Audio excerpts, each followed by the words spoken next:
All right. As promised, it is 11:25 and welcome to this live stream on Facebook Live, whether it be my personal profile on the 84 feet with Cady and Cap Facebook page. Definitely appreciate you joining us. Well, us is in me actually, and my round of guests that will be coming on throughout the next hour plus. Uh Last minute change was supposed to be myself and Jeff Moliner breaking things down. However, Jeff had something come up last minute about a half hour ago.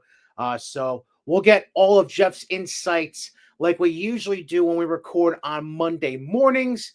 So expect that drop sometime Monday afternoon, Monday evening, depending on how logistics work out for when we can record and so on and so forth. But brackets did drop roughly 15 minutes ago. So things are still very fresh for everyone. Um, we are looking at, uh, we've been saying all year, Class B totally up for grabs in that bracket.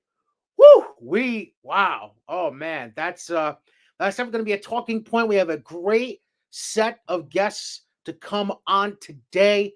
We're going to have at least one representative from every classification, and then we're also going to have Section 2 Girls Basketball Committee Chairperson Mark Bubniak. He will be coming up in just over a half hour at 12 o'clock.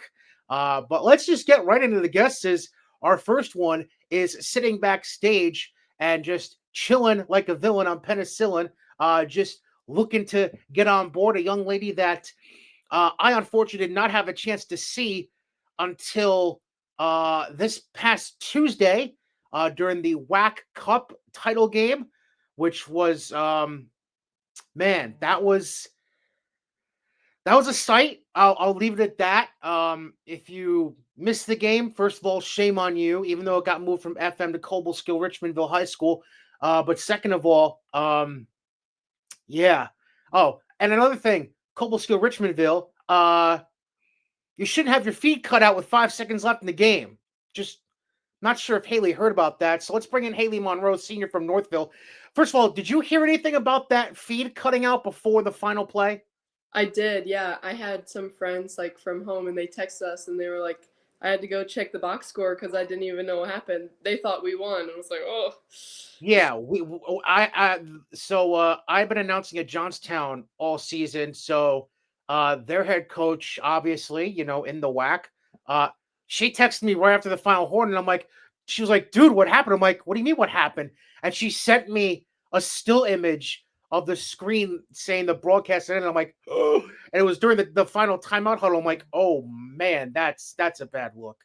Um, but yeah, so obviously, the way you just phrased that, unfortunately, that was a heartbreaker. So if you don't mind, I do want to touch on that game first and foremost. Um, Not the final result, but um, it was kind of a tale of two. It was kind of a tale of two different kinds of games for you in a way. Um, the team overall came out of the box a little slow the first 4 to 5 minutes. Um, you struggled to find your shot. Team was struggling to find their own shots when they couldn't get you open.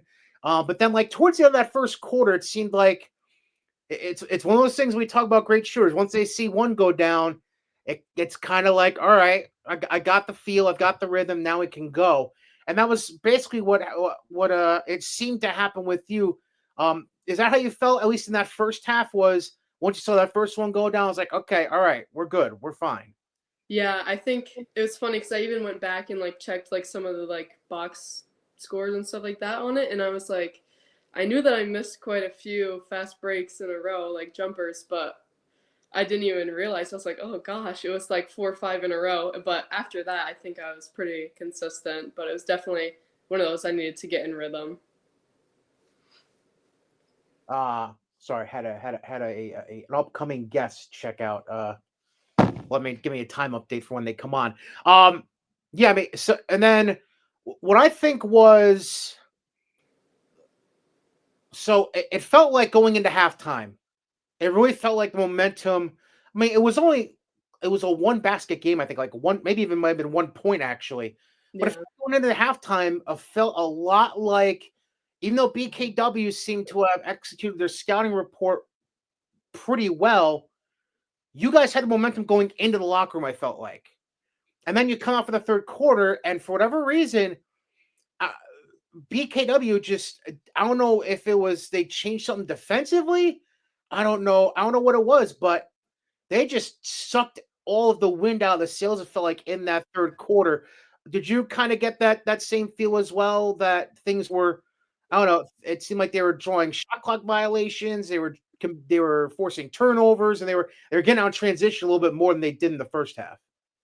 Yeah, I mean, they switched into a box and one by the third quarter, so we had practiced all week against a 3-2, and we don't really do a lot of work against a box and one because there's only so much you can do. And I think that kind of put us a little bit behind because nobody else was having their best offensive game. So we weren't getting me open, and everybody else was kind of iffy with their shots. So I think that made us struggle the most. And then, all in all, when it comes down to Class D, and I'll pull this up real quick if I could get this to cooperate here. Yeah, share screen. Yeah, that right there. Cool. So just taking a look at the way things were for Class D here. I might try to zoom in here. Let's see if we can make this happen. I'm doing this on the fly, folks. I'm sorry about this. But oh yeah, view that would help. Let's zoom in a bit here. Okay. So I don't know if this is helping on the screen, but obviously Northville, you guys finished 18-2 overall, which I believe includes that WAC Cup loss to BKW. Um, but aside from that, you guys obviously are still going in as the 1 seed in Class D, which I'll show that bracket in a second. All in all, your takeaways from the season, and what you guys were able to put together in your 20-game slate going into sectionals. I think we had a really good season, especially coming off of last year. We had, I think, just a few losses last year too, but this year I felt like offensively and just like team chemistry, we were a lot more dominant. We had like many games where we had 5 girls in double digits, and we weren't doing that last year. So this year it's like you really see the development and just the growth from our team this year. And then real quick to show the Class D bracket here as it is laid out, as I zoom out before I present this. Still need to zoom out more. Again, like I said, we're doing this on the fly a little bit here. We're going to present, share screen. I'm all over the place. All right. So as it is, like I said, you're the number 1 seed. You're going to be taking on the winner of Argyle Salem, whereas the 2 seed ends up being Hartford. They'll get the winner of Spa Catholic and Germantown. Hartford, a team you're familiar with, as they came for a non-conference game. I think it was about a month ago at this point. Mhm. Um, oh no, what did you guys make of Hartford, and how do you feel about your road getting through Class D at this point? Um, we scouted Hartford pretty well. I think our coaches went to quite a few games, and we knew like their shooters. They put me on the main guard. I can't remember her number or name, but I mean she's their 1,000-point scorer and stuff like that. So, and we did really good defensively, shutting them down. So I think it would be the same thing again if we played them in the final. We just have to lock in on our defense. And then, so obviously, we don't have to show that anymore. But so the way things break down, um, you now have about another week and a half off. So if you include the time you guys have just had off since the game on Tuesday, you've got basically 2 weeks off. You're not going to be playing again until next Sunday night at Hudson Valley. What have you guys been doing over the last few days? Has it been more like a rest recovery kind of period for you guys before going full bore into practices, getting ready for sectionals? So he did give us the day off Wednesday, but we're already back at it. We're gonna get some of the weekend off, and then it's just practice, practice, practice. He's I'm not sure if he's solidified it, but he's thought about getting a scrimmage in too. But And then let's we haven't really talked much or have been able to talk much since I had you on the show. Geez, what was this, like May, I think, was when I had you on with I think it was you and Lily, if I remember correctly, wasn't it? yeah. Yeah, we haven't talked much since. I mean, we've kept in touch behind the scenes, but all in all, I mean, we haven't had you on the show since May. Um, that's my bad. But um, I know something we had discussed. Uh, so was a state championship in soccer part of the senior redemption tour, or is that just something that kind of just you know out of thin air just kind of produced itself for you guys? Yeah, it just kind of happened, honestly, because I actually was planning on not even playing soccer this season. I had played my first 3 years of high school, and then this year I was just going to try and focus on my basketball training, but I just love our soccer team. Everybody gets along so well, so I did end up playing, and we actually had a really rough start. Nobody was thinking state's title because we started off with a 5-game losing streak. But I don't know, it was nice. We have a really good coach there too, so So, I mentioned the senior redemption tour. I feel like that's kind of something that I coined with you yeah. not too long ago. Um, so I'm going to go back to Tuesday night a little for a second here. Obviously, the last couple years, the WAC was all about Dwaynesburg this, Dwaynesburg that. And you guys ended up losing in the WAC Cup title game last year as well to Dwaynesburg. Is it just that? Can we just write off those games as jinxes at this point? Like, I just feel like I don't know. They're cursed at this point. Like, we're not even going to factor those into the equation when we talk about the 24-25 season. We're just going to move on, pretend it didn't happen, and just try to move forward. Yeah. I mean, it was a tough game, so it was just one of those where it's like, it is what it is. It was, I mean, definitely heartbreaking, but I'm trying to move past to bigger things to go on to. Yeah, and obviously, your squad went to all the way to the state title game last year. Ran into a bit of a buzzsaw on Hammond Central in that championship game last March. But you have pretty much, not entirely, but pretty much the same squad as last year. You have another year under Izzy Cologne's belt. You still have Ellen Flickinger on the squad, Lily Klippel on the squad. So more or less, you still have that core, including yourself. How do you feel, looking forward? Not that we should necessarily be looking past Section 2, but just in general, I know what your end goal is because we have discussed it privately. How do you feel about the way things are constructed right now for you to try and get through these next 4 weeks and get what a lot of people thought you rightfully deserved with the season you had put together last year and go and get that state title? I think we're definitely on the right track. I think BKW's, like the loss to BKW, even gives us even more like eye opener. Like there's definitely things we need to work on if we want and if we are going to win that game. So, and if we're going to get that far. So, I mean, like I said earlier too, we have people who are really stepping up. Offensively, we're getting so much better. Our effort is there. So, it's looking really promising. All right. Last thing, I think I wouldn't be doing my job as a journalist, quote unquote, if I didn't ask this question. And it's a question that's been on my mind literally since your state run last year.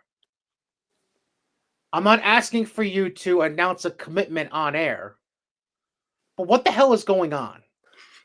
Yeah, a lot of people are wondering. I haven't made any announcements or anything like that. But if I'm being completely honest, I'm still just kind of looking around, trying to see what I feel like fits best for me and stuff like that. So I haven't even decided myself. So I'm not leaving you guys out. I just haven't figured it out. Oh no, trust me. I'm the last thing I would say is I feel left out. That's a personal decision. I want no part of even trying to influence anyone on any of their college decisions. No, that's no. I got enough weight on my back. I don't need any more weight. So we're good on that. But yeah, Hailey, it's always a pleasure to see you and talk to you. Oh, by the way, that has to be your home, I'm assuming. Is your bedroom really all red like that? It is. This is how I moved here. I just didn't paint it. Okay. All right. It's a choice. All right. Hey, Yeah. whatever. All right. Hailey Monroe, senior standout for the Falcons of Northville, number one seed in the Class D Section 2 bracket. They'll get the bracket officially gets action going Thursday night. But Northville will start their action in the semifinals Sunday night at Hudson Valley Community College. Next Sunday night, I should say, March the 2nd. So yeah, Hailey, congrats on the season thus far, and good luck to you and the rest of the squad moving forward. And tell Coach Zulo there's a thing called huddle. He doesn't have to go to every game and scout using a notepad and camcorder. You know, Yeah. we'll They're still gonna go. They can't figure out the computers. we'll we'll work on that. I'll get Adam Cole on that with him. All right. Yeah. Thank you. All right. Thank you, Hailey. Hailey Monroe, senior standout guard for the Falcons of Northville. Yeah, the reason I mentioned that about Coach Zula, he showed up to at least 2 or 3 Johnstown girls games I did. The first one, he had a note, like a steno notepad, and I think it was his assistant came with him with a camcorder, tripod, and the whole thing. Front row, don't hide it or anything, and put the tripod right on the sideline. And yeah, it was yeah, it was an interesting scene. And then he came to at least one, maybe 2 other games. Same assistant, no camcorder, just the steno pad in his hand. Uh, Clearly, the first time was to scout Johnstown because I had not played Johnstown yet at that point.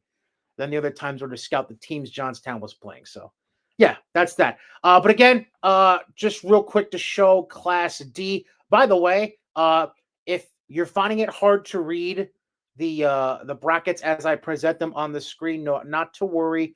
You can go to section2athletics.org. You'll see the drag down menus up top that you can select from. Go to sectionals, and then you'll see the additional drop down that shows all the winter sports. That shows all the different seasons.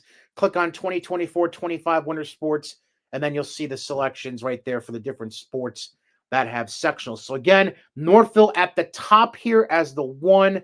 Actually, I'll zoom back in now since we don't need really a whole picture of Worth. There we go. So Northville there as the one.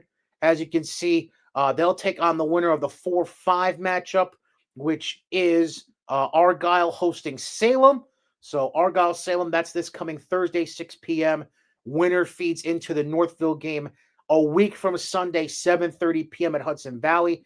Meanwhile, down at the bottom, Hartford gets the 2 seed over Spa Catholic, like Jeff and I had mentioned before.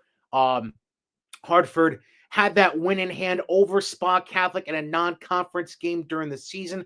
I believe that was around Christmas time, maybe a week or 2 before. So Hartford ends up getting the 2, and Spa Catholic the 3. Spa Catholic, they will play the 6 seed Germantown on Thursday night, 6 p.m. before feeding into the Hartford semifinal. That is also a week from Sunday, March the 2nd. That'll be at 6 p.m. to kick off our doubleheader for that evening at Hudson Valley Community College. Yeah, so that is Class D in a nutshell. Again, literally how Jeff and I had things panned out. It's really not that hard. And AAA is going to be something similar where, both those classes pretty much write themselves because of how limited how limited your options are at that point with 6 schools in D, 7 in AAA. In fact, we don't have our guests from representing Class AAA for about another half hour, but we'll just jump right into that real quick as we wait for our next guest to pop in. Number 1 seed, as we had already assumed, Shaker. They now have 2 weeks off. Obviously, they'll probably schedule a scrimmage or 2 with some teams. They'll be practicing, but as far as in-game action, they are now off for 2 whole weeks. They were successful in their last regular season game yesterday down at Pine Bush in Section 9. They will get the winner of the 4-5 matchup. which is Shenendehowa hosting Guilderland. That is, I don't believe it's is it really the 26th they're doing that game? I could have swore they were doing that game on. I could have swore the AAA quarters weren't going to be until the following Wednesday. I could be way wrong on this. No, I'm way wrong on it. So the AAA quarters, they are Wednesday the 26th. So Shen Guilderland at Shen. That's this coming Wednesday. And then the winner of that game, they'll get over a week off themselves before their AA semifinal. Meanwhile, down the bottom half of the bracket, we actually have 6 teams in AA as well. My AAA as well. My apologies. I had it on my authority that it was going to be 7. I'm trying to see who decided not to take part. Oh, Schenectady. That's right. I forgot Schenectady decided not to play. So the 2 seed ends up being Colony, the Wolfpack. So we got North and South Colony representing the top 2 seeds, both getting the byes. Albany, they fall into the 3.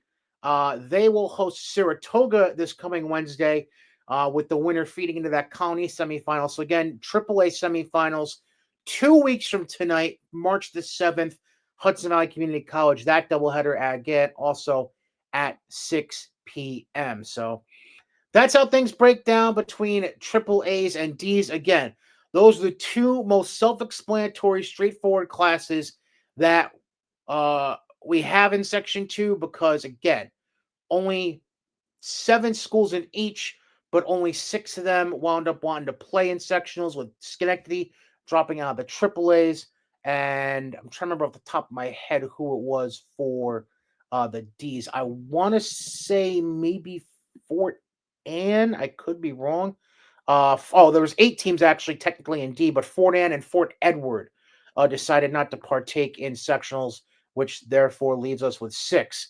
By the way, it's not Jeff Molina's Upstate 20, but the New York State Sports Writers rankings as of a couple of days ago. Just to give you an idea of where our Section 2 teams are that are in these brackets. Class D, Northville is the only, one of 2 Class D teams in the state sports writers rankings.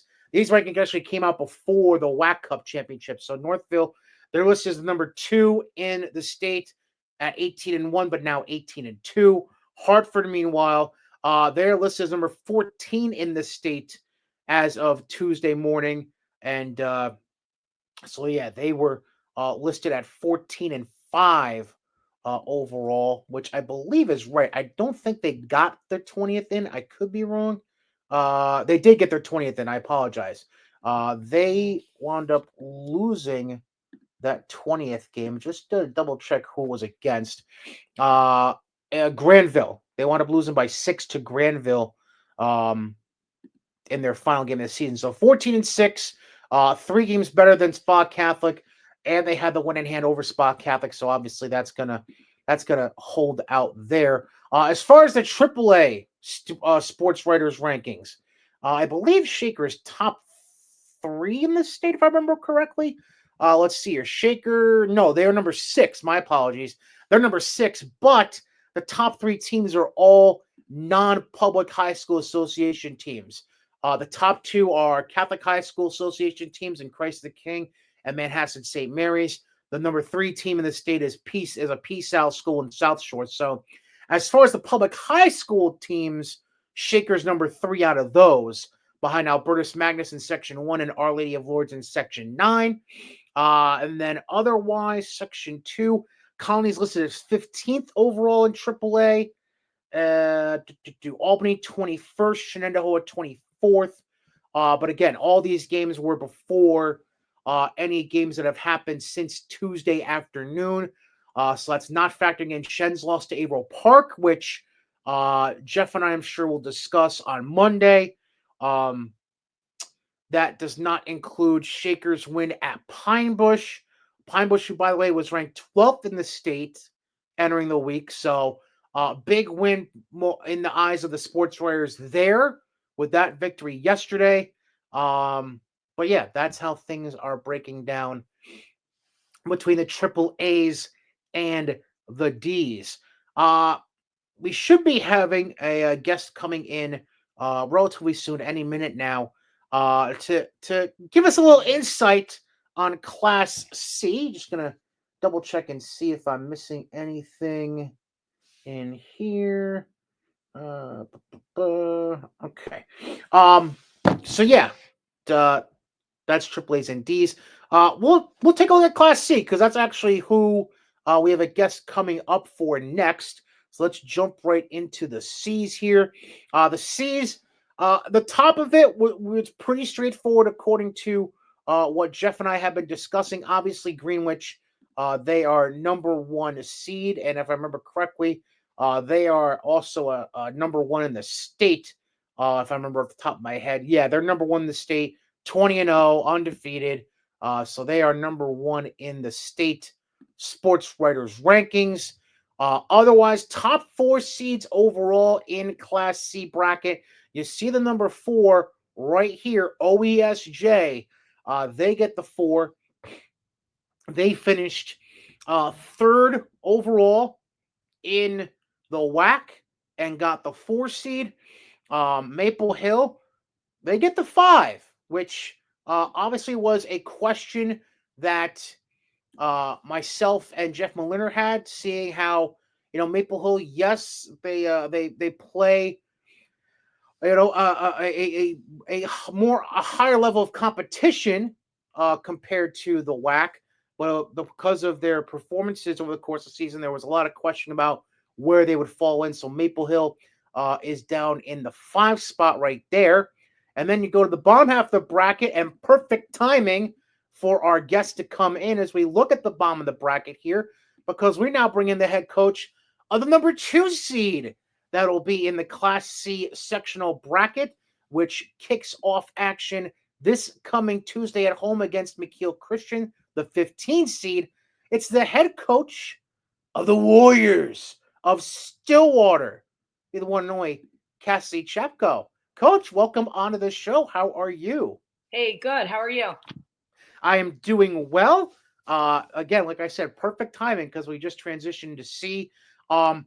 You were actually at the seating meeting. So all in all, specific to Class C, Jeff Moliner and I both thought it was a pretty straightforward class, relatively speaking, as far as the top 4 or 5 seeds. How did the discussion go? Did it go pretty much as we all expected, as far as laying things out for the bracket? Yeah. I mean, the one to pretty much everything down was pretty much straightforward. With the way the seating went and the rankings, and I think that the committee did a nice job to seed the teams where they deserved and should have been seated. Now you went through a season 18-2. The only 2 losses coming against Greenwich by the same score in each game, by the way, which is one of the biggest oddities I've ever seen in basketball. But that's whatever. That's neither here nor there. All in all, we haven't spoken. It's been a few months, I think, since we had you on the show, if I remember correctly. All in all, you take those 20 games, you put them if you could put them into a nutshell, how do you feel about the squad through those first 20 games thus far in this season? Yeah, I mean, if you asked me back in November, would you be happy with an 18-2 finish? And I would say absolutely. Especially when you're looking at the schedule, you obviously have 2 games with Greenwich. You go and play, a AAA school like Guilderland. That was our first game. We went and played Glens Falls, and then 2 games with Mechanicville. I thought that, we had with those teams on our schedule that, a tough schedule for us. And for us to finish up 18-2 with, 2 quality losses to a really tough Greenwich team, I am very happy with the way things played out for us. And might as well jump in and ask you about this quick, because you wound up having a non-league game yesterday. So nothing like nothing like providing a little bit of competitive uh, a little bit of a competitive edge to you the day before you have to go into a seating meeting where you might have to hold people back from throwing haymakers at each other. But you hosted Coxsackie Athens yesterday. Wound up getting the victory. I was able to catch a good part of it online on Huddle. All in all, what'd you make of the way the team competed yesterday? And just all in all, what were your impressions of your opponent, Coxsackie Athens, coming away from that? Coxsackie is definitely a tough team. They have Bailey Brisky's a great player. I thought that was one of our strengths yesterday was kind of our half court man-to-man defense. I think frustrated them a little bit, and that was one of the things that kind of led us into the victory. I thought we did a really good job containing Bailey in the half court. Again, a really, really solid player, but I thought we did an excellent job in the half court containing her, and that kind of led us to get our offensive going. It took us a while. I think we were only up by 1 after the first quarter, but we had an awesome second quarter. We put up 29 points. So, that kind of led us with the victory, kind of, relying on our defense until our offense got going. Now, I mentioned the oddity of having the same final score in both of your games against Greenwich. Another oddity, though. So last week you played Tamarack twice in like a 4-day span. That's not the oddity I'm getting at. The second game against Tamarack, the home game out of that home and home for you guys, was an 11-point win. That is, and I couldn't believe it until Jeff Maliner brought this up to me. That's the only game you've finished this season that had a deficit under 20. Is there a way to explain that? It's just a very odd thing that, to have games where, it's just to have that big of a deficit at the end of every game. It's just a bit odd. Has anyone said anything about that to you at all, about how these deficits have been at the end of each game? Yeah, actually, and I talk about it with my girls a lot. We haven't been, besides the Tamarack game, we've either lost by 20 or won by 20 or more. I think we lost to 18 by Spot Catholic, but no, it was kind of nice against Tamarack. I called a timeout with like under a minute, and I advanced the ball. That was my first time all season having to advance the ball. So it's not that, obviously winning is fun. Winning by a lot is great. But, it's also the flip side of my girls have never really been in a crunch time situation. But I think you see that not only from us, but even across the board. I mean, you look at a Greenwich, I don't think that they've had a close game either. So it's like you're not, and you see it in the boys as well. There's a lot of, teams that either, you're losing by 10 plus or winning by 15 plus. So it's, it's a good thing that for us that we've, always, not obviously with our 2 losses, but on the 18 win side, been able to, have victories of 20 or more. But also for our girls, it's tough to, get them in those situations where, last second plays, just getting them into those crunch time situations. Last thing quick, because I remember correctly, you have a practice to get to. So I'll just bring this up real quick. The bracket on your half of things for Class C. Like I mentioned, you're going to be hosting a round of 16 game on Tuesday against McKeel. And then all in all, just want to get a feel for what you thought about your half of the bracket. Galway, they can be a gritty team out of the WAC. BKW, they just won the WAC Cup over Northville on a last-second 3 back on Tuesday. All in all, how do you feel about your draw and your team's chances going into sectionals? Yeah, I mean, there's one team we are focused on right now, and that's McKeel Christian. We can never look past the team. Our focus right now is to come up with a game plan to beat McKeel on Tuesday, and then we'll kind of look at, the rest of our way from there. But, obviously you look at our half of the bracket, like you said, with, Galway, Bernox, some good teams in our bracket. But like I said, we have to focus on McKeel, because if we can't get past them, then nothing else matters. One play at a time, one possession at a time, one game at a time. Love it. Cassie Chapko, head coach for the number 2 seed Stillwater out of Class C. Coach, thanks again for coming on quick. Appreciate it, especially with the the time crunch there, getting around town today, and enjoy the rest of your day, and good luck as you start things out on Tuesday. All right. Thank you, Brian. Thanks for having me. Not a problem. Cassidy Chapko, head coach for Stillwater, again, number 2 seed in Class C. And again, I know that the font's a little small when I share the screen, so if you do want to look at things yourself as we go, section2athletics.org. Go to the sectionals drop-down menu at the top, and they'll bring you to seasonal options. Click on winter sports for 24-25, and then you'll see girls basketball right there as an option. That all being said, it is high noon on this Friday, February the 21st. So it's time for a little showdown at the OK. No, I'm kidding. It's not going to be that bad. The Section 2 Girls Basketball Committee Coordinator, also Athletic Director for Averill Park, the one, the only, my friend and yours, Mr. Mark Bubniak. Sir, you're still at the Section 2 office. Welcome. How are you? I am, Brian. Thank you for having me, and thanks for all you do and continue to do for girls basketball. Things are well. Seating meeting wrapped up about an hour ago, and just doing some work up here at the office the rest of the day. Did anybody to jump in and separate league reps and have them go to their opposite corners at all, or everything was copacetic? You know, it was funny. We took a little break, and I was talking with a few of the league reps, and we were talking about how 10 years ago with Coach Dorman when he was coaching at Hoosick Valley and the Wasserin League rep, and Coach Heiko when he was at Cahoes and the Colonial Council rep. It felt like every meeting people were jumping across the table at each other, but this meeting was much calmer and really went very efficiently today.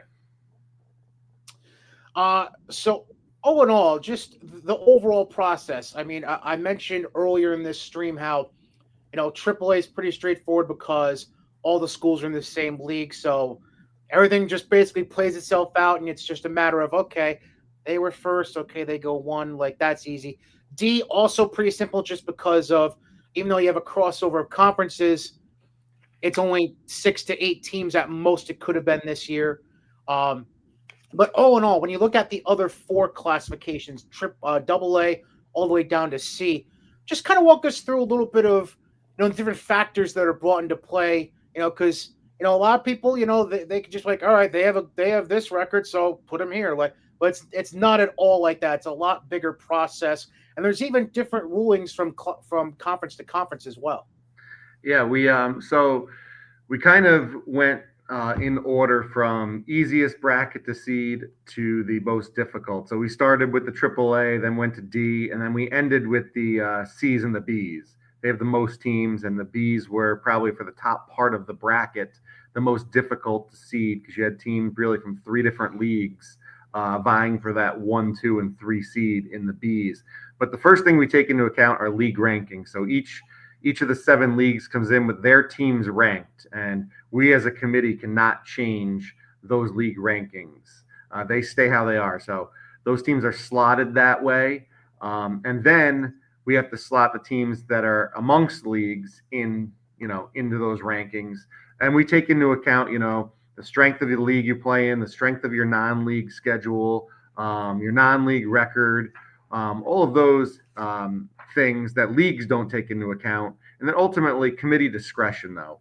There's a pass the eye test because we want to get it right. The numbers can be one thing, but we want to get everything right. We want the teams seated where they should be seated because ultimately where you're seated in the sectional tournament, that is ultimately, if you're, a very good team, or in some cases we're going to pull some upsets, it's really your path to a state championship is where it begins, where you're seated at the sectional level. So as you said, the AAA and the D, they were pretty easy to seed. And as I said, the meeting went pretty smooth today. We had conversations because you had Voorheesville, you had Mechanicville, and you had Catskill vying for that number 1 seed in the B bracket. Voorheesville, back to the league rankings, Voorheesville, based on the Colonial Council rankings, had to be ahead of LaSalle. So LaSalle was not in that conversation for the number 1. Then once Voorheesville got seeded, and they ultimately got seeded at number 1, then LaSalle jumped in that conversation for the 2, 3, and the 4 slots. Ultimately, it ended up going, Voorheesville 1, Mechanicville 2, Catskill 3, and then LaSalle at the 4 seed in the Bs. So, just a quick follow up. 2 questions actually to what you just said. So, these league rankings that each league rep is coming in with, are those something that are deciphered completely different outside of the actual standings, or is just literally taking the league standings and putting everybody in order based on what class they're in and that?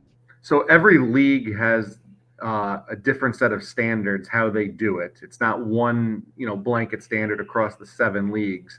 Okay. For example, in the Suburban Council, it's pretty easy because we play everybody once. So it's basically your league record. Then we have a tiebreaker procedure as well. But then you have some other leagues, like the Colonial Council, that they don't play everybody once, or they play within their division twice.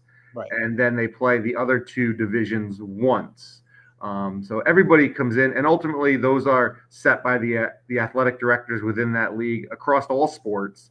And then, each league rep has to bring in their sheet signed by that league president. So we know everybody's looked at them, everybody's signed off and said, this is how they're supposed to be.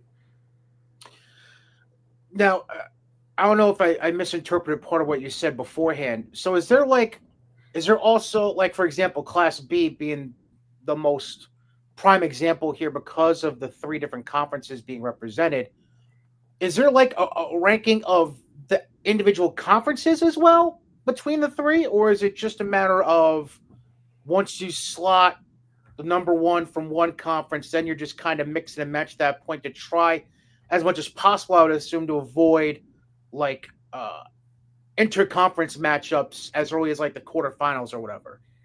Yeah, so each league brings in their rankings, and then also we have a committee of 3 league reps looking at each classification, and they come in with their proposed rankings. Okay. For the entire classification amongst multiple leagues. And then, so they've been in touch with the league reps from each league, so they know how the team should be ranked based within their league. So, like I said, for the Bs, for example, we knew LaSalle could not be the 1 seed because they had to be behind Voorheesville. And then, then we kind of discuss. We kind of discuss each bracket at like a natural point. Like, for example, with the Bs, we discussed the top 3: Voorheesville, Mechanicville, and Catskill, and kind of stopped there.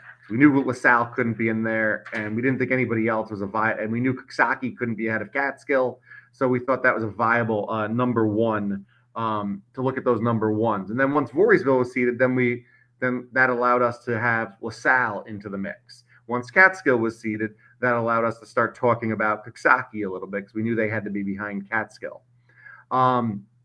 And do we try to avoid matchups, especially in the first round from the same league? To an extent.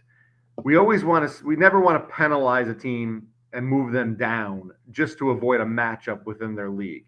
If all things are equal, for example, with the 12 vying for the 12 seed and they're going to play the 5 seed, and one of those schools, the 5 seed, is from their league, then yes, we'll drop that team down to a 13. But that's all things being equal and basically a coin flip.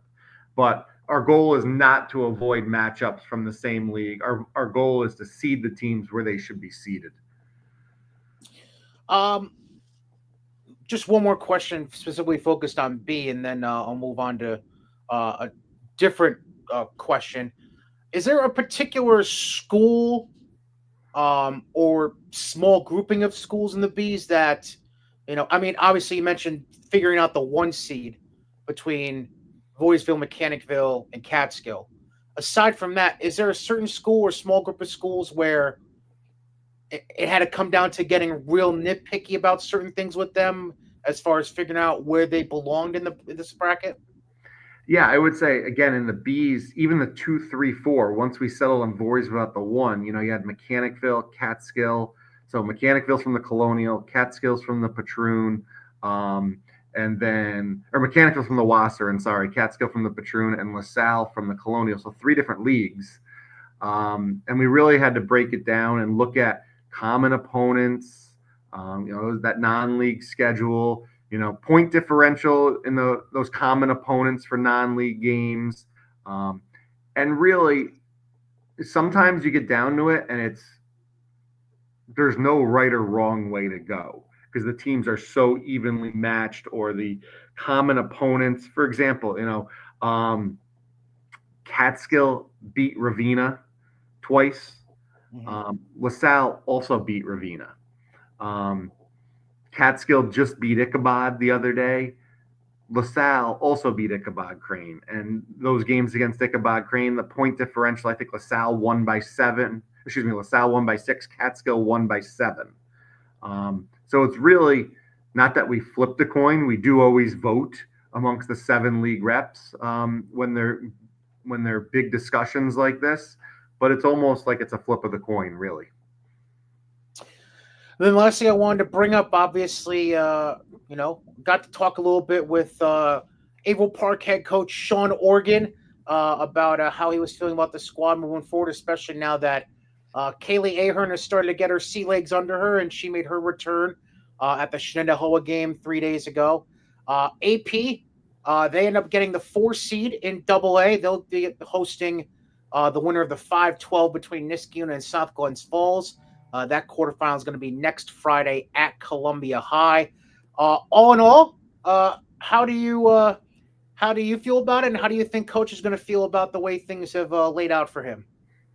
I think we knew going into the meeting. I think there was a 99.99% chance we were going to be the 4 seed. We had to be. Columbia obviously was in the mix for the 1 or 2 seed, and then we knew we had to be behind Bethlehem. They had a better record than us in the Suburban this year, and they beat us, so rightfully so. They deserved the 3 seed. And then we knew we had to be ahead of Niskayuna because we had a better record than them. So we knew that we would slot into the 4 seed. It was really what side of the bracket was Catholic High going to be on and what side was Columbia, because that was the other big discussion today. And talk about flipping a coin. Mm-hmm. That was probably like flipping a coin as well. Discussion back and forth.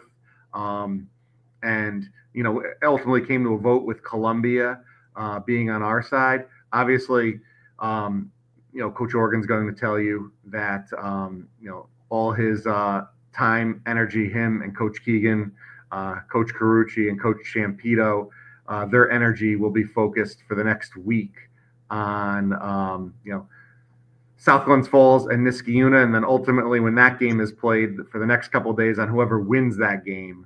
And then we get to go over to Columbia and play that game at the 6:00 start time, and then hopefully win that game and sit back and relax and watch Columbia battle it out with it's either Troy or Amsterdam, the winner of that game. Well, Mark, I always appreciate you dropping in, and you've always been very transparent with me about things, and this is obviously very helpful to not just myself, but also a lot of people that are always wondering about the inner workings that go into figuring out these brackets. So, Mark, I definitely appreciate your time. Thank you very much. And I guess I'll see you at Hudson Valley in 9 days, I think, is when we start over there. Yes, Brian, thank you for having me on. And we start a week from Sunday with the Class D semifinals in the evening over at Hudson Valley after the 4 boys games there. So I am looking forward to hearing your voice on the mic over at Hudson Valley. And again, thank you for all you do for girls basketball. Absolutely. Not a problem, Mark. Thank you for coming on. Mark Bubniak, the Section 2 Girls Basketball Committee Coordinator, also athletic director over at Averill Park. And this will bring us now to the AAAs. Yes, we're going to jump into the AAAs now.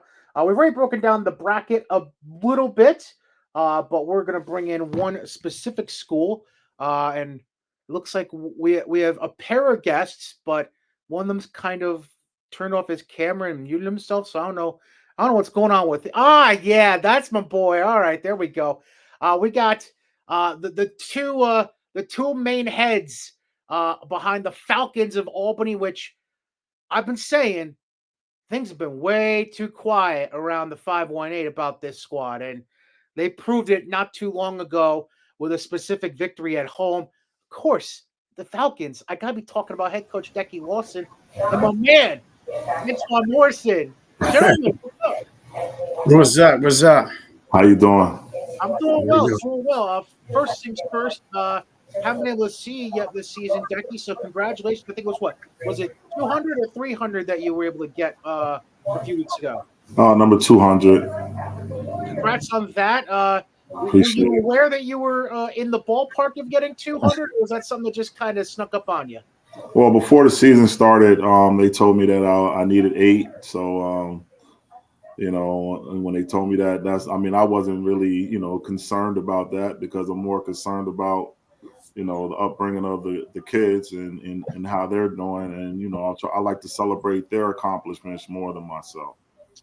Yeah, and speaking of accomplishments, Antwan, I'll ask you about this. Azira Gates, everybody,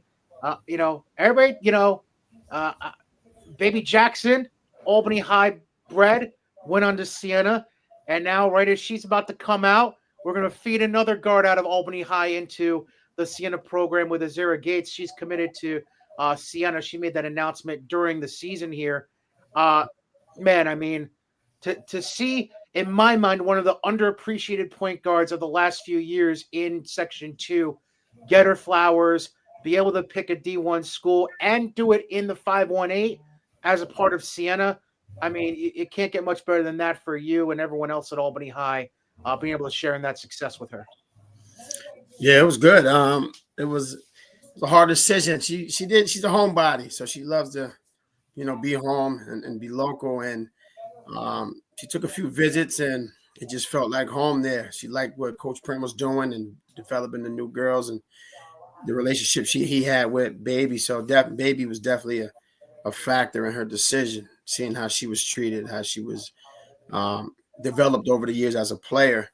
That's what she wants, and and the coach when she wanted to go to school. So it just made sense for her. And like I said, she has a lot of followers locally, so she thought it was be a really good fit.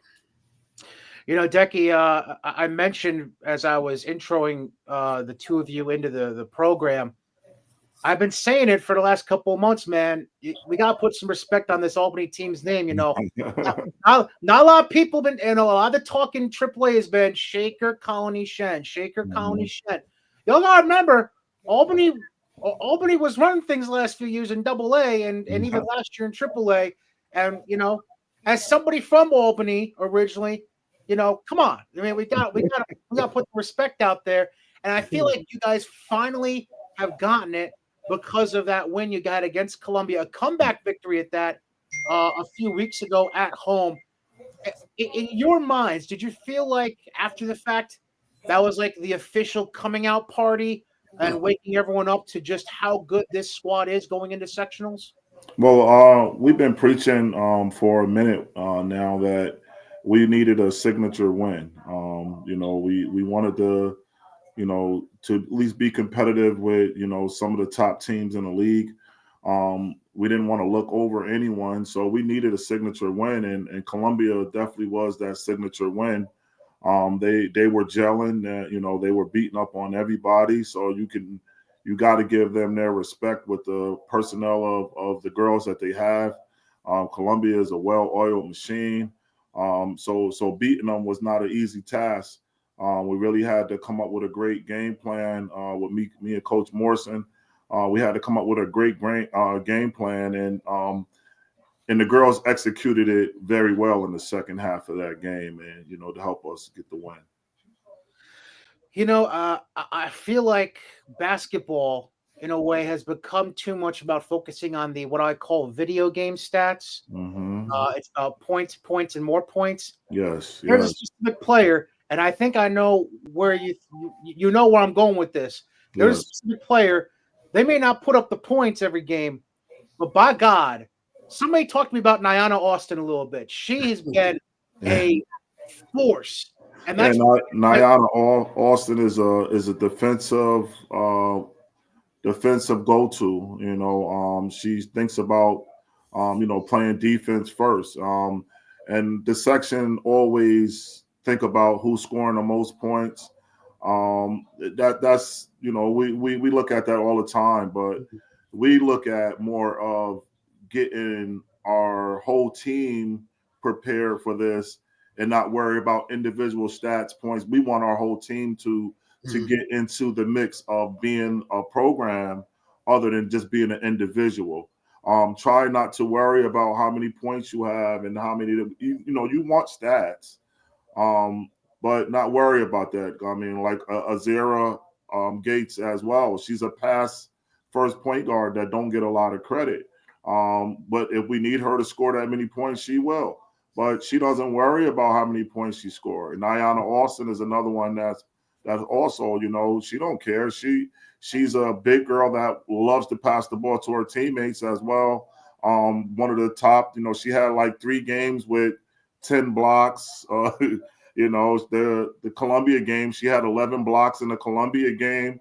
So, those things that get taken for granted. I'll always say somebody in our section need to come up with a defensive all-star team.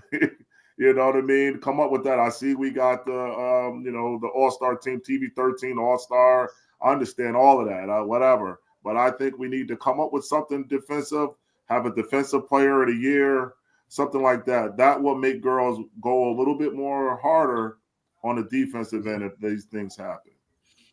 Oh, don't you worry. Jeff and I have postseason awards coming out on Monday. We're forward thinking here at 84 feet.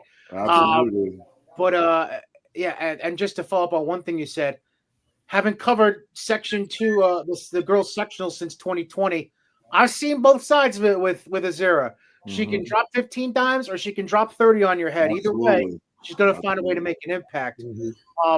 Antwan, I want to ask you quick about one other player that seems like she's been an Albany Hive on the team for like 7 years now. Mia Corzini. I remember that name from a few years ago. And especially this year, I'm like, damn, she's only just a senior. What is this? But I mean, just talk about what Mia's able to bring to the table, because she's another one that she can be a double machine any night. It feels like with the work she puts in on the glass and then dropping points here. Yeah, she's one of our sleepy giants, and I get on her a lot. With just being consistent. She's like a perfectionist. She wants to perfect everything, so she thinks a lot more than she shows what she can do offensively. But I mean, she does it all. She wants to rebound. She wants to finish around the basket. She can do that well, and she can defend. She's been getting some blocks this year as well. So another young lady who's not really talked about, who does a lot more than a lot of young ladies in the league, is Mia Corzini. She's one of those, like I said, sleepy giants that should be recognized a lot more. But she's just so humble. She's a great student, great athlete, and she just wants to work. When she comes in, a lot of young ladies like to just come in and chat a little bit. She comes in there, takes her stuff, gets dressed, and then gets shots up by herself, does her mic and drill stuff because she knows she wants to score around the rim. And she's one of those gym rats. So it does seem like she's been in the program for a very long time. But she has. And she's definitely going to be missed when she moves on. But she's our oil. She's the oil that makes the machine run smoothly. And we need her. She's a major part of the program. And we love Mia. Yeah, I mean, the easiest way for me to describe her, if anyone is, for whatever reason, not seen Albany High play this year or the last few years, if not, shame on you.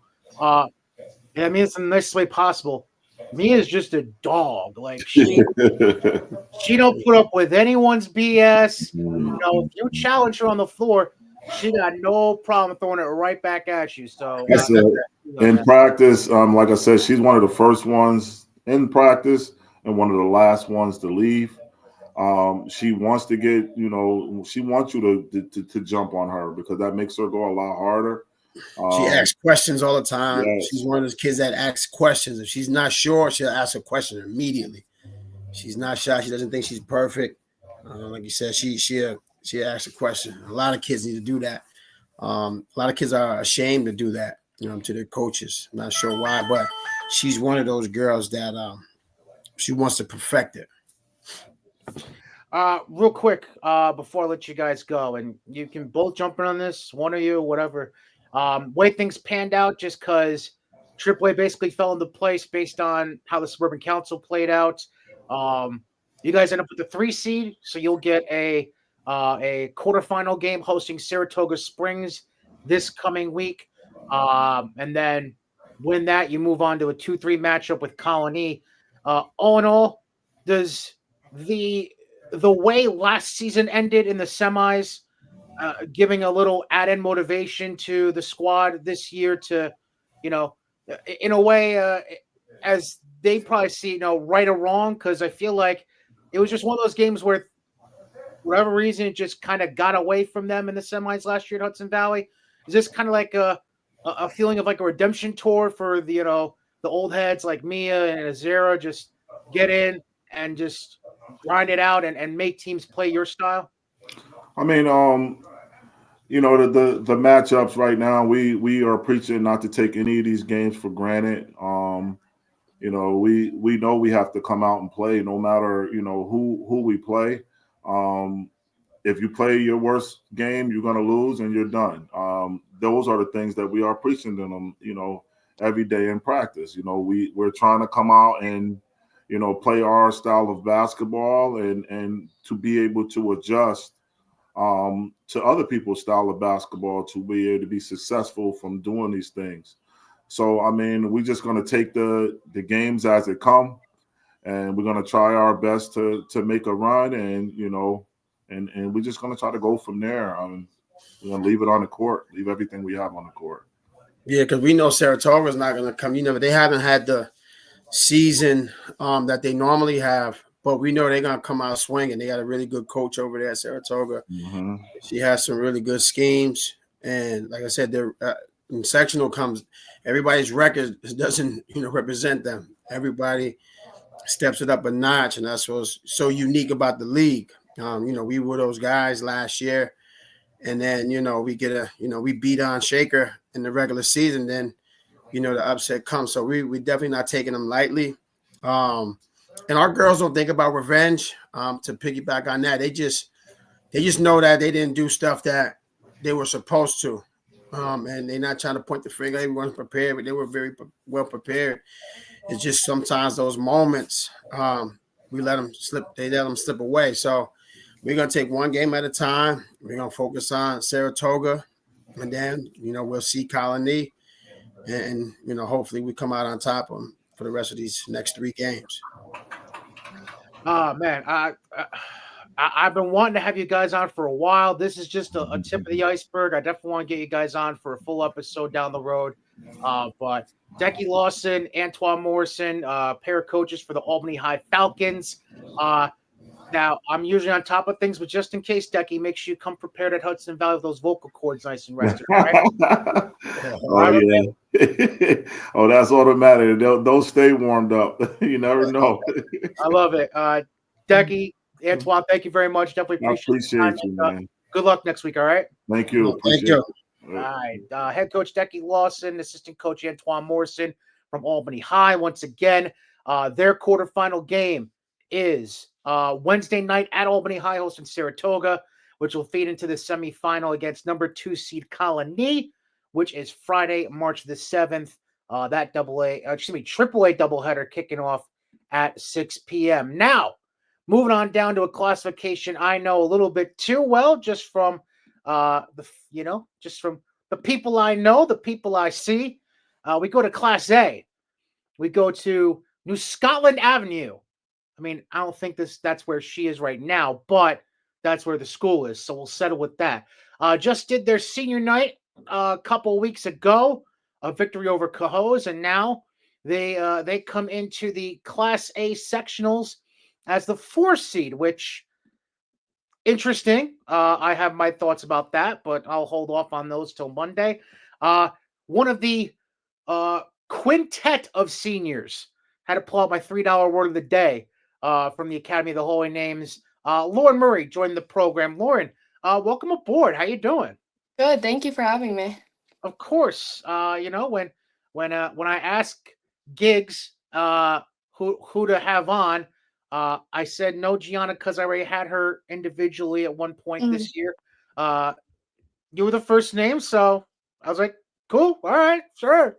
Uh, all in all, let me just talk to you real quick about being a senior, last hurrah.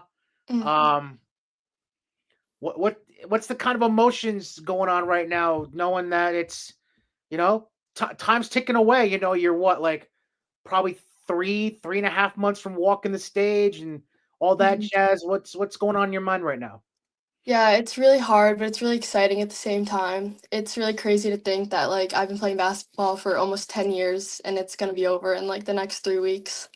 So it's really hard to like think about, but I'm really excited going to sectionals because, I think that we do really have a good chance of getting back to the finals this year.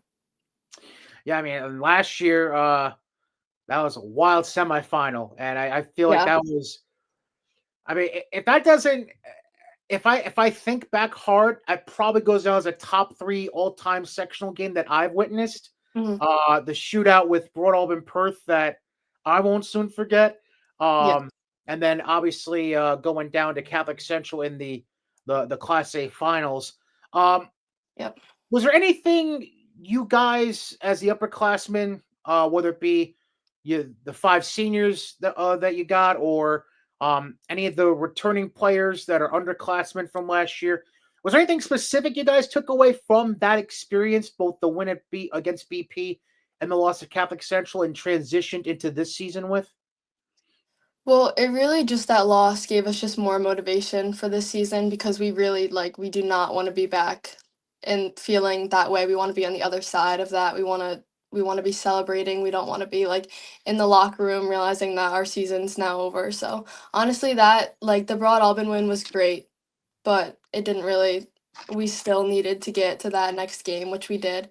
But we just really are working really hard this year. That's our big goal, of course, is to get back to sectional finals and be on the other side of that. I feel like people don't give enough credit necessarily to just how rough and tumble the Colonial Council can be, because there's just so many quality teams in there right now, including a team represented by the guest coming on right after you, who I'm sure you can see in the background right now. Um, just there's so many squads: Catholic High, Academy, Yeah. yourself, Chalmont, Voorheesville, LaSalle. It's wild to have that kind of layout.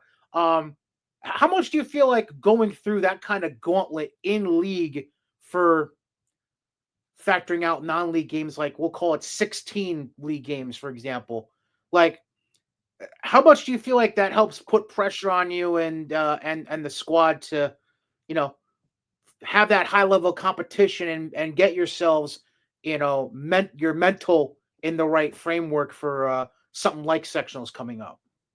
Yeah, we have a lot of great teams in our council, so that really does prepare us like all season. We don't really I mean, there's a few games, but we really every week we play a really tough team that we get to compete with and just make us better for when it comes to sectional time, that we are prepared to play other schools that are maybe a little bit bigger that we haven't seen before, that we don't see in the regular season. But we do play a lot of really great teams, and we have scrimmages, and we do all of the stuff to prepare for these last couple weeks. I need you to talk to me about one particular player quick, because um, I feel like you obviously have a massive amount of guards on this Mhm. team. Yeah, we do. So it's hard for this one person not to stand out on a team of guards. I think you know where I'm going with this. Maggie Vollmer, she's a beast, man. Like, She is. just Yeah. just explain the kind of presence that she brings to that team, and because uh, she's also vocal. She ain't gonna let y'all come down. She's gonna make No. sure y'all stay up here and stay on focus. So, I Yeah, mean, she really does. what's it like to have somebody who's, you know, uh, and a sophomore at that? Like, she's young. She's still got a couple more years in her. What's it like to have somebody like that, you know, in the post, being able to have that kind of presence, but also have that kind of emotional and mental presence as well, keeping everybody as level-headed as possible. Yeah, I think it's really great. She does so much for us. Like if it's we need her to score 20 points or we need her to get every rebound or like we need her to run plays, like she can really do it all. And I think it's just so crazy that she's only a sophomore because she just has so much more time to grow and develop into like what she is already an amazing player, but she's just going to be like so incredible and I just can't wait to see cuz she really does it all. And without her, like, yeah, so we really needed her, so I'm glad that she could step up this season and she really like fulfilled her role. Uh, it's uh, it's I'm trying to be comical in asking this question, but I know you probably don't like the fact this happened. Preseason, you're like, oh, Catholic Central's moving up to Double A. Yes, let's go. And then you're like, oh, all the academies moving up from B to A. Okay, all right. Yeah, Uh, yeah. it was kind of one of those things where a little give and then a little take. Yeah, it was a little yeah, it was, it's okay. So Albany ends up as the 1 seed in the A pool. You Mhm, guys right there. Not sure if you can make that out, but you're mhm, going to be the 4 hosting. Well, you'll be the home team against Glens Falls. The game will actually be at Albany Academy. That's mhm. going to be next Thursday. You'll be kicking off that doubleheader at 6 p.m. Now, not expecting you to know the scout about Glens Falls right away since the bracket just came out about an hour ago. But all in all, how are you guys feeling going into this postseason and feeling about your chances, especially given that, aside from BP, there's a lot of familiar faces in this Class A bracket for you guys? Yeah, I think that we're all really excited. We've been working really hard for these last couple months to get back to Hudson Valley, but we really just need to take it one day, one game at a time. We can't like look over anything because you really never know what's going to happen. So we're going to really spend this whole week preparing, watching film, like doing it all so that we can make sure that we can, get the win against Glens Falls, hopefully to move on to Hudson Valley. Well, Lauren, I appreciate your patience as we fell a little bit behind here with our guests. But I definitely appreciate you becoming part of the show here. So thank you very much. Thank you for And having me.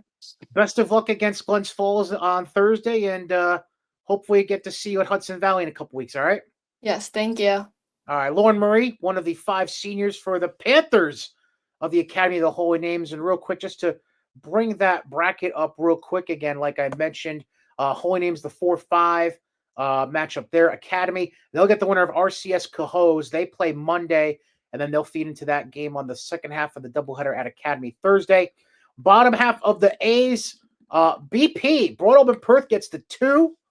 They'll be hosting the winner of the 7-10 play in between Ichabod and Lansingburg. And then the 3-6 matchup as it plays out, Chalmont. They'll be the home squad in that game hosting Scotia Glenville. That'll be a 6 p.m. tip-off for that doubleheader at Broad Alban Perth, which now brings us over to Class B. We'll call that interesting. I'm sure Jeff Molina will have a lot to say about it on Monday, but we're going to get insight from one school, one player in particular, friend of the program, previous guest, and, she just dropped 45 on somebody's head not too long ago. Gilooly from LaSalle Institute. What's going on, girl? How you doing? Thanks for having me. Not a problem. First things first, because I know we talked about it behind the scenes, but you haven't been on since the interview, like around Christmas, maybe a little after, something like that. Yeah. You dropped a 40-piece McNugget. Like what? Yeah. Damn, girl. Like, take it easy. You Yeah. ain't gotta use it all in one game. But I know. Congratulations. I mean, Thank you. How is that? Is that one of those things where it's just like you see the ball falling, and it's just you just keep Yeah, going? I just kept going. I mean, I called for the ball, the guards gave it to me, and then just from there. Like, that's just wild. Like, Yeah. did it ever get to a point in that game where even your teammates are just like, girl, what are you doing? Yeah, during one of our timeouts, our point guard was like, what's going on? And I was like, I don't know what's going on. So we were all kind of in shock. It's Caitlin Clark game. We'll just call it that, man. Yeah. All in all, obviously, LaSalle. We've had the discussion before, but I feel like obviously a program on the rise. It's a very young program, obviously in the grand scheme of things. Yep. Seeing as the school only went co-ed, I think it was 3 years ago now. Yeah. 3-4 years ago. It was post-COVID. That's all we need to know. But it's still a very young program, but it's a growing program. Yeah. That has a good core Mm-hmm. to build from right now. All in all, you get to look back at this season. What are your general thoughts about how things went?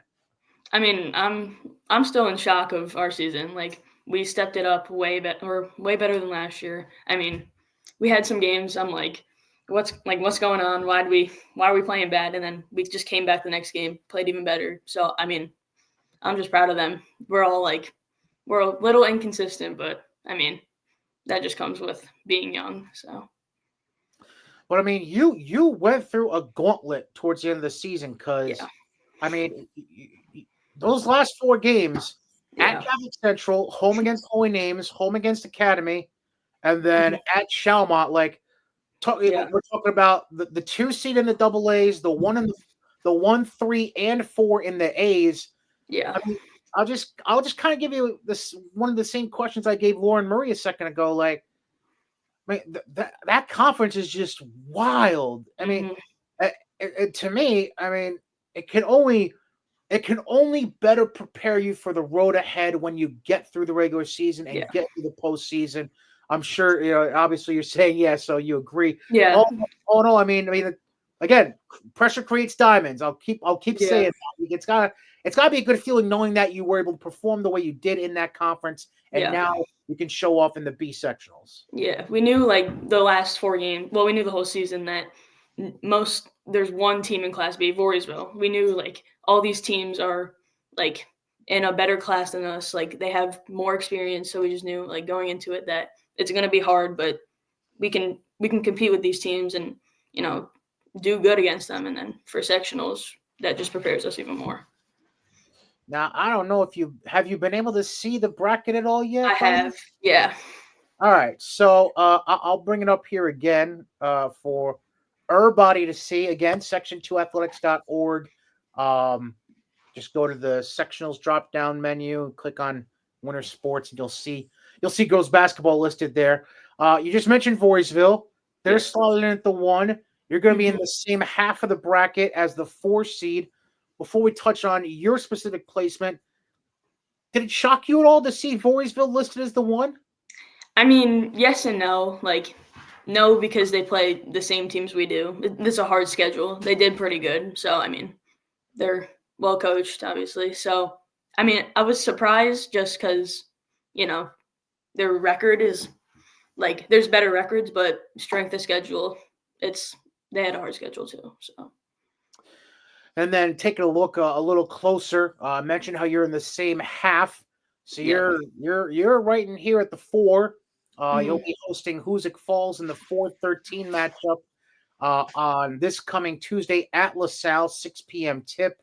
And then the winner of that will take on the winner of the 5-12, Cooksaki Athens and Schuylerville. Not to totally dismiss Schuylerville, but Cooksaki Athens, they're only in the section loss was to Catskill, who is the 3 seed in the Bs. Played very well. What do you know? Do you know anything about that Cooksaki team, or what you're looking out for?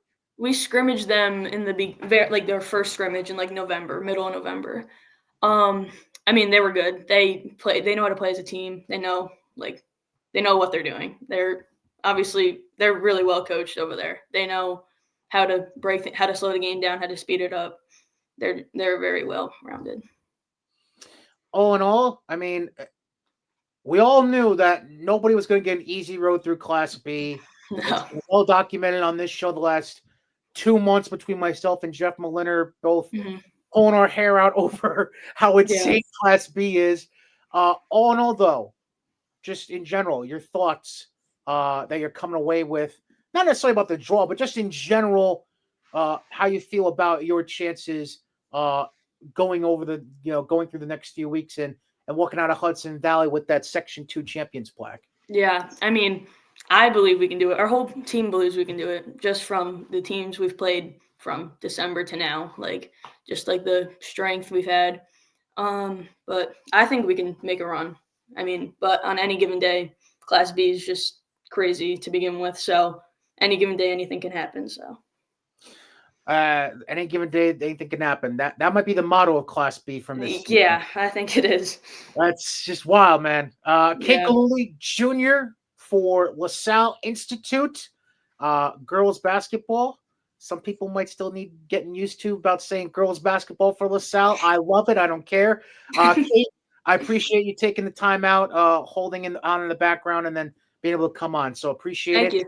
you. Good luck next week, and Thank you. hopefully I'll get to see you over at Hudson Valley in a couple weeks. All Hopefully. right. Yeah. Thank you. All right, not a problem. Kate Gilooly Jr. for LaSalle Institute. Whew. That means 5 classes down, 1 to go to get representatives from. And I'm going to see if one of these young ladies turns on their camera and their microphone. I know they were in a car when they first got in the background. Let's see if she's out of a car. Yeah. Oh, she's still. Oh, boy. Oh, boy. And do I see a Rocco Jr. in the background? I don't know if I like this. I don't know. But anyways, we're stopping over in Amsterdam. Eric Doomer's like, no, but how about these people? I'm like, duh. My stomping grounds, Amsterdam. Freshman me and Natale, sophomore Ellie Tirado. Ladies, good afternoon. I know you got practice in a little bit, so you can't be too. I'm kidding. You are excited about practice, right? Right? Of course. Yeah. Yeah. Ellie even has the purple in the background for Amsterdam. Yeah, let's go. First things first. You have practice in 2 hours, young lady. Where the hell are you? I'm just going with my family to like bowl or something. Yeah. We're gonna be back for practice though, don't worry. Let me guess. Imperial Lanes on Wallen's Corners? No, we're actually going like in Saratoga.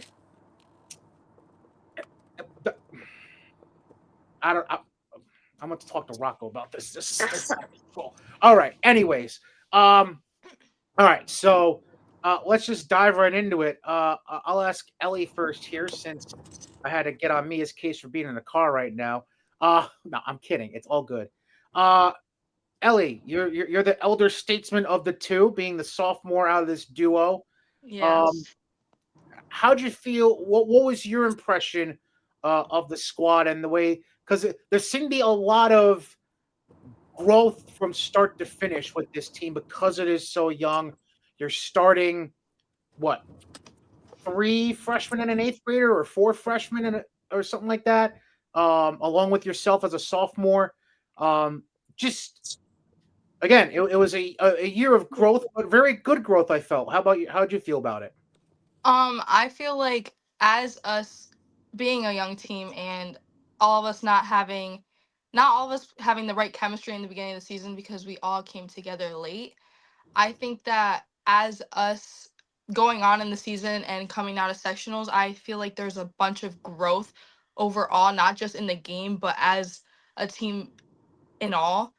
And I think that comes with a bunch of team bonding and that we just started later on. And I don't know, I just think that I'm proud of us for all coming together through the struggles of us coming from such a young team. And I think that it was just like a lot of growth in between, not just playing, but as a team. One part of your schedule in particular I want to bring up, and I'll bring this up for Mia to address here. Y'all went down to the Rose Classic on Martin Luther King weekend, played a pair of games down in the New York City, Brooklyn area, I think it was, and got a pair of victories. How much do you feel like that road trip, being able to get 2 wins out of that, do you feel like that helped maybe bring a different kind of turn to the team? Do you think it was maybe like a good way to kind of come together a little bit? Because it's one thing to play a tournament at your home gym like you did during Christmas break. It's another thing to have to go on the road, sit in a van or on a school bus or whatever, drive down, share hotel rooms, whatever, play, come back. Like that's a whole separate thing in and of itself. How'd you feel all in all the team came away from that event? Yeah, so those games definitely gave us another look too. And the wins definitely brought us together along with that trip. Like you said, our bus ride was about 3.5 hours. So we all were just sitting there talking, bonding, because that was also in the middle of our season where we kind of needed it. And our hotel, all of our rooms were like either on the same floor or a floor in between. And yeah, it definitely brought us closer together. I'm gonna be very blunt in how I say this, and I mean this in the nicest, most joking way possible. Ellie, are you sick of looking at Broad Albin Perth across from you at all yet? Like, it's just I can't explain it. Like that can't be normal to have that many 5'10", 5'11", 6-foot girls all with the same long wingspan. Like come on, like really, like yeah, especially considering they're kind of like your crosstown rival in a way. You ever just want to be like, nah? Well, this was the last year that we're gonna be like seeing all of them because I think they're literally like besides two girls, their whole team is seniors. Yeah, the Perry twins are seniors. Molly's Yep. senior. Yeah. So I mean, it was a rough patch, and we came close, but can't kind of excited to see their upcoming team and how we face against them. Uh, y'all got a big coaching staff, and I think that's putting it lightly. I think y'all have like a half dozen polo shirts every game. I think the number of coaches almost outnumbers the number of reserves. I think it's at certain nights. It's kind of weird. No, I'm kidding. It's all good. But I'll ask a question. This is for both of you, just to kind of break up the seriousness for a second here. What coach would you never allow to play the music in the gym? Coach Doomler. Yeah, we had Coach Edick play music once, and it wasn't bad. Yeah, it But wasn't Coach Doomler, terrible. who knows what he would play? Me and Ellie were in his car one time, and Oh that my music he played were a little questionable. Well, define a little questionable. Like, was it like country music? Was it 80s No. rock? What was it? Don't know. Yeah, we really don't know. Like, we've never heard it before, ever. All right. Just okay. All in all, just taking a quick look here. Class B. I think I have it pulled up. Yep. All right. So, oh no, not B. A. Oh my, double A. Whoa, there we go. Okay. Wow. You guys slated as the 9 seed. Was there any expectation coach gave for you guys as far as where he thought you would slot in to this bracket, given the fact that y'all were in the Foothills Council and there's a good number of suburban council schools in this classification? Yeah, you can go. So what he did was he set at the beginning of the season, he set a goal for us to reach with the games we played, like our wins and our losses, and he kind of projected where we would be seeding from there. Okay. Do you remember if you surpassed his expectations at all? Or if you're right on par with it? Yeah, we're like right. Yeah, we're like we almost hit it. I think we're one game away from what he wanted us to hit. So Okay. Yeah. Well, you certainly have an intriguing matchup in the 8-9 game against Troy. Very similar makeup, a very young team led by Amaya Harris and the work she's been putting in. All in all, what do you know about this squad, if anything? And does it actually kind of, Ellie, I'll let you take this one. Is it almost kind of, in a way, relieving that it's a younger team that's going to be kind of going through their own growing pains as well, and are they trying to learn in the same level that you guys are? So yeah, last year we actually scrimmaged them, and it was a pretty decent matchup with them being young and us being young. Comparing their players to our players, I think that like we have similar like styles of game, and it's gonna be a hard game knowing going into it, but I have confidence in us that even as us coming off of our season, we will handle our business. All right. Well, with that being said, Mia, do not let Rocco Jr. beat you in bowling. There's gonna be problems. Uh, you know, this is about you. This is about you. Boys, they can whatever. Anyways, me and Natale, Ellie Tirado, Amsterdam High School, the Rams, getting ready for an 8-9 matchup this coming week. Ladies, I appreciate it. Thank you for coming on. You know, have fun at practice, if you want to call it that, fun. And you know, we'll catch up again soon, all right, ladies? Thank you. Thank you. All right, Ellie Tirado, me and Natale, two of the starters for the Amsterdam Rams. Again, double A, 8-9. That game will be played at Troy Monday, 6 p.m. start time. Same as the 5-12 game there with Niski and South Glens Falls. The 7-10 Queensbury Mohon at Queensbury. And then the 6-11 Ballston Spa hosting Burnt Hills Ballston Lake. That does it. My goal was to get this done before 1 p.m. and we're coming in a couple minutes under, so I'm all for it. So thank you all very much for tuning in throughout the course of the last hour and a half. Again, the brackets are live. They've probably even been tweeted out by the Section 2 Athletics account on X at this point, so go check that out. If not, go to section2athletics.org. Go to the drag down menu for sectionals and click on 24-25 Winter Sports, and you'll see girls basketball listed right there, along with hockey, boys hoops, and I'm forgetting the other sport. Don't judge me. Not maybe wrestling. I don't know. That being said, thank you for tuning in. Definitely appreciate it. At 84 Feet Podcast on X, Twitter, whatever you want to call it. Obviously, if you're watching on the Facebook page, thank you. If you're watching on my Facebook page, go search 84 Feet with Cady and Cap. Like and follow the page. And I love you. All the likes, all the views, all the hearts. Love it. Thank you. And we'll catch you Monday with me and Jeff Moliner breaking it down class by class 6 times because there's 6 classifications. That all being said, enjoy your weekend. Stay warm. Love you. Thank you.